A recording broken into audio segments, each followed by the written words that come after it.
Eu vi um vídeo esses dias dizendo que o Brasil é intancável. E sendo bem sincero com você, por muito tempo eu concordei com isso. Mas antes de continuar, deixa eu te falar uma coisa curiosa. A palavra intancável nem nasceu na política. Ela veio dos jogos. Em RPG, em jogo online, o tanque é o personagem que aguenta o dano. É o cara que segura o impacto enquanto o resto do time joga. E quando algo é intancável, significa que não dá para aguentar. É dano demais, é absurdo demais. E foi assim que começaram a usar isso para o Brasil. Como se viver aqui fosse um jogo impossível de tancar. E quando você olha ao redor, parece mesmo que isso faz sentido.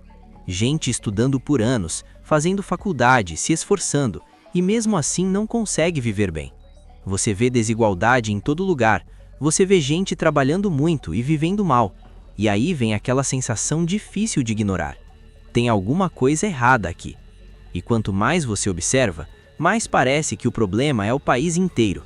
Só que tem um detalhe que quase ninguém percebe. Essa sensação não nasceu só dos problemas, ela foi construída também. Porque o Brasil sempre teve dificuldade, mas a forma como a gente sente essas dificuldades hoje é diferente de qualquer outro momento da história. E entender isso é o que começa a separar quem só reclama de quem realmente entende o que está acontecendo.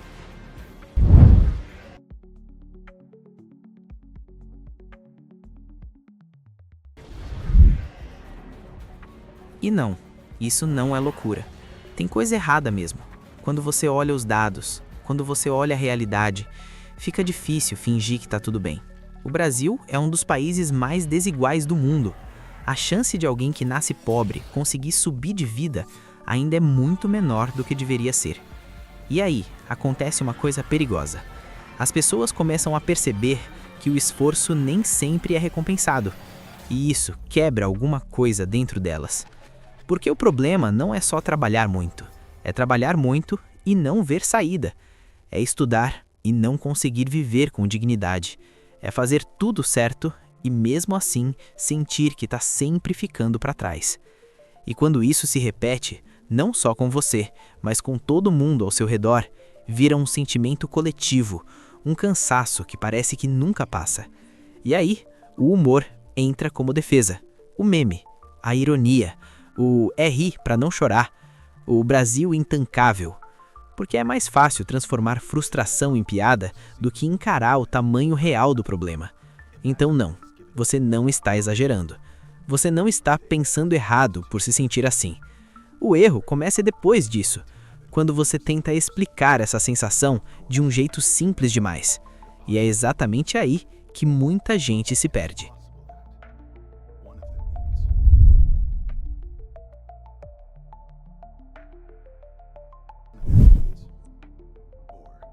E é aqui que muita gente chega numa conclusão que parece lógica, mas é completamente superficial. Porque quando a realidade fica difícil de entender, a gente tenta simplificar. A gente tenta reduzir tudo a uma explicação rápida, e geralmente essa explicação vem em forma de culpa. Alguém tem que ser o problema. E aí surge uma ideia, que você já deve ter ouvido, ou até pensado, que o problema é o brasileiro, que o povo é burro, que o povo quer levar vantagem, que o país não dá certo por causa de quem vive nele. E olha como isso é confortável, porque é uma explicação simples, direta e aparentemente faz sentido. Mas tem um erro escondido nisso, um erro que muita gente comete sem perceber. A gente olha para o comportamento das pessoas e ignora o ambiente que molda esse comportamento. A gente julga o indivíduo, mas não analisa o sistema. E isso é tão comum que tem até nome na psicologia. É a tendência de culpar a pessoa e esquecer o contexto. Só que quando você faz isso, você começa a enxergar tudo errado, porque você pega o efeito e trata como se fosse a causa. E é exatamente aqui que a percepção começa a distorcer. Porque quando você acredita que o problema é o povo, você para de olhar para o que realmente está por trás. E aí você nunca entende por que as coisas são do jeito que são. Mas existe um detalhe que muda completamente essa visão.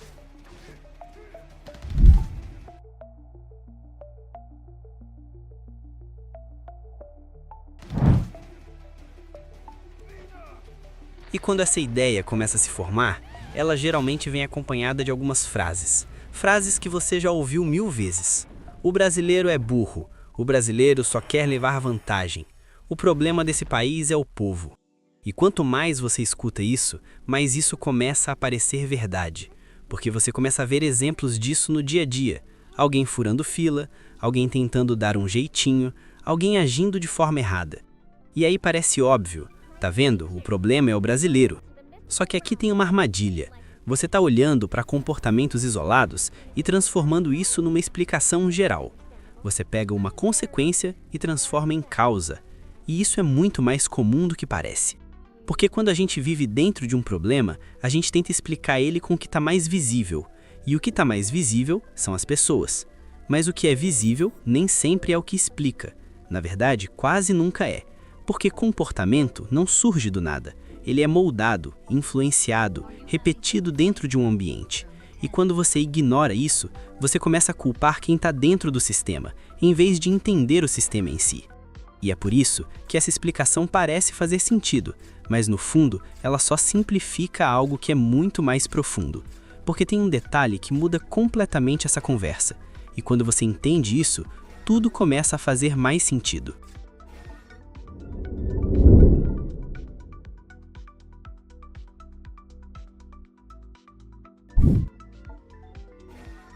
Só que tem um detalhe que muda tudo. E é aqui que a maioria das pessoas nunca chega.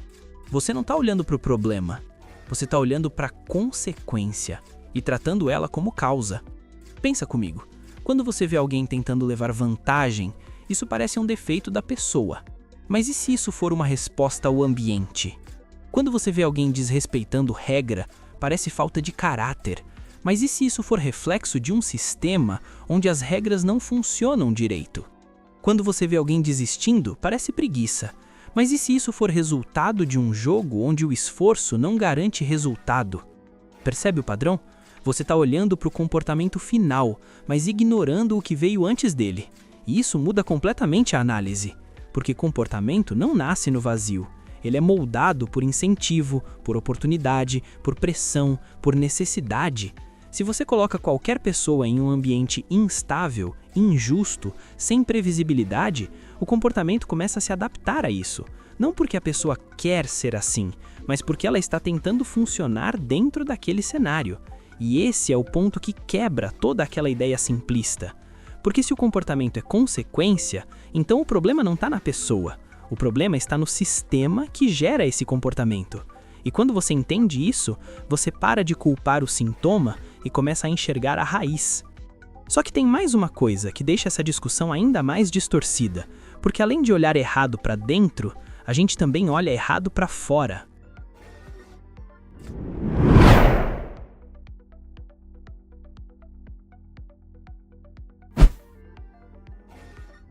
Agora vamos sair da teoria e olhar para a vida real, porque quando você entende essa lógica, você começa a ver esse padrão em tudo. A pessoa estuda por anos, faz faculdade, se especializa, se esforça e mesmo assim não consegue viver bem. E aí alguém olha para isso e diz: "Ah, mas escolheu errado. Ah, mas não se esforçou o suficiente." Mas para pensar, se milhares de pessoas fazem tudo certo e mesmo assim não conseguem crescer, isso começa a parecer menos um problema individual e mais um problema estrutural, porque o próprio sistema forma pessoas que ele não consegue absorver depois. Agora pensa nas favelas. Muita gente olha e fala: "Ah, é bagunça, é falta de organização, é porque o povo não tem educação." Mas favela não nasce do nada. Favela nasce quando pessoas são empurradas para fora de um sistema que não tem espaço para elas. É consequência de desigualdade, de falta de acesso, de crescimento desordenado. Não é uma escolha estética, é uma adaptação. Agora, corrupção. Normalmente a explicação é: político é corrupto, brasileiro é corrupto. Mas isso também é superficial. Corrupção não é só sobre caráter, é sobre incentivo. É um sistema onde dinheiro influencia poder, onde fiscalização falha, onde o risco muitas vezes é menor que o ganho. E quando o ambiente permite isso, esse comportamento se repete. E talvez o exemplo mais comum: O famoso jeitinho, levar vantagem, e isso é sempre usado como prova de que o brasileiro é o problema. Mas olha de outro jeito. Quando o sistema é lento, burocrático, ineficiente, as pessoas começam a buscar atalhos, não porque isso é bonito, mas porque isso funciona. É a adaptação, e quando você junta tudo isso, fica difícil ignorar. O padrão se repete, em áreas diferentes, com pessoas diferentes, mas com a mesma lógica por trás. O comportamento muda, mas a origem é a mesma. E mesmo assim, a gente continua comparando o Brasil como se ele fosse igual a qualquer outro país.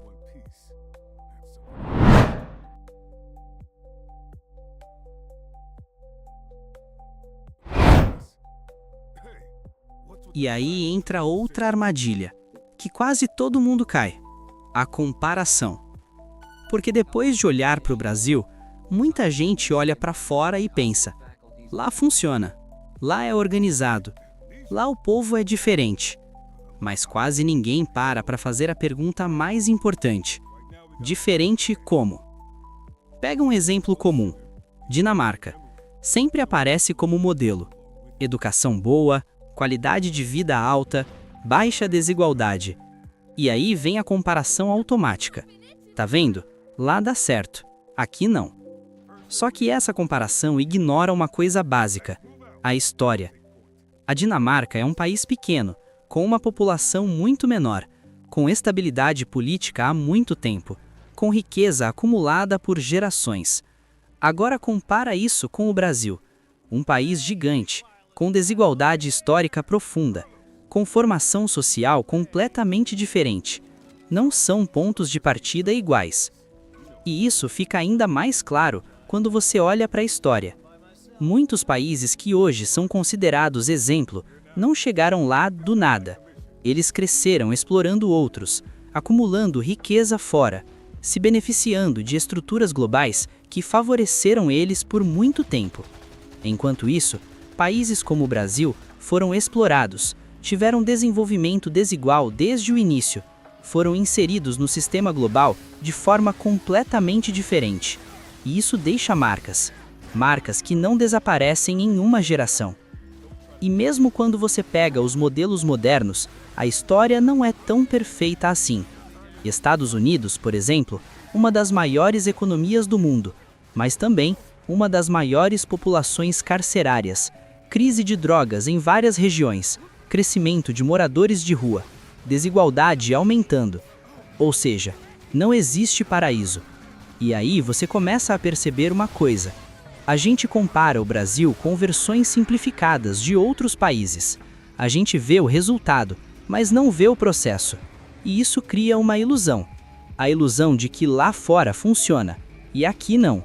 Mas a realidade é muito mais complexa do que isso.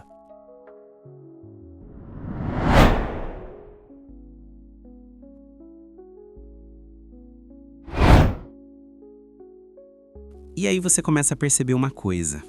A gente acha que só o Brasil tem problema, mas isso não é verdade. O que acontece é que a gente vive os nossos problemas e consome a versão editada dos outros. Você sente na pele o transporte ruim, a insegurança, a dificuldade financeira. Você vive isso.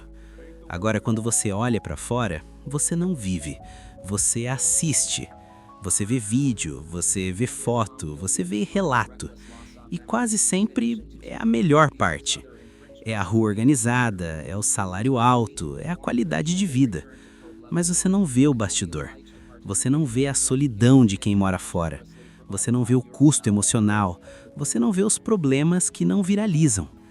E isso cria uma distorção, porque o seu problema é real e o do outro é editado. E quando você compara essas duas coisas, é óbvio que o Brasil vai parecer pior. Mas não porque ele é o único com falhas, e sim porque é o único que você enxerga por completo. E quando você entende isso, você começa a perceber que o problema não é só o lugar, é a forma como você compara. E essa percepção leva a uma conclusão simples, mas muito difícil de aceitar. A grama do vizinho é sempre mais verde porque é sintético. Simples assim. Não é que lá fora seja perfeito, é que você está vendo uma versão tratada, enquanto vive a realidade crua daqui. E quando você entende isso, você para de romantizar o outro lado e começa a enxergar com mais maturidade.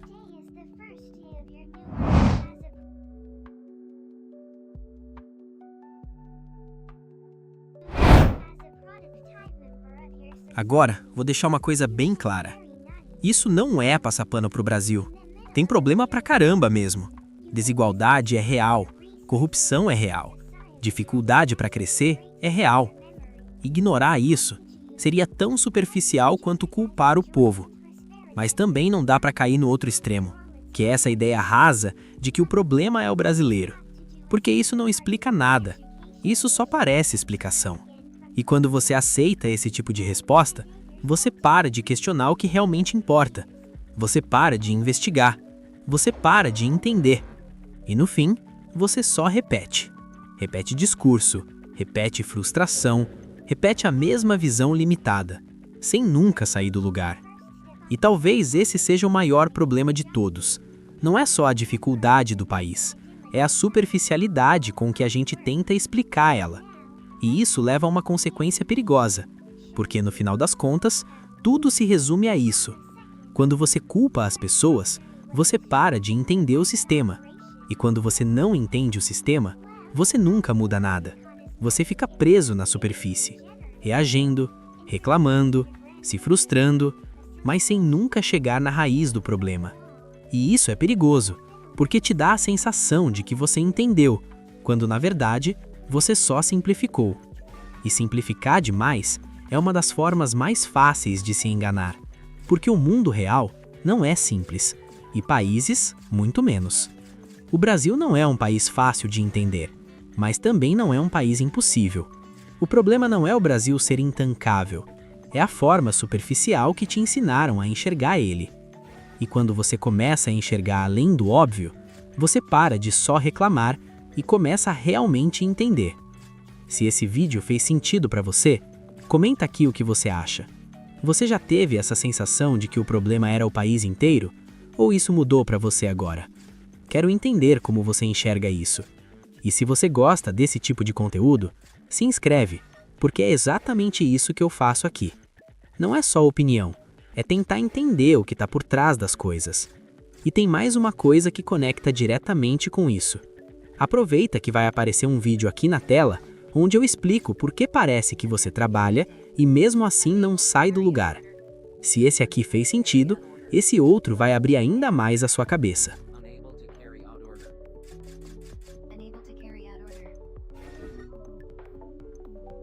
There. That wasn't so hard now.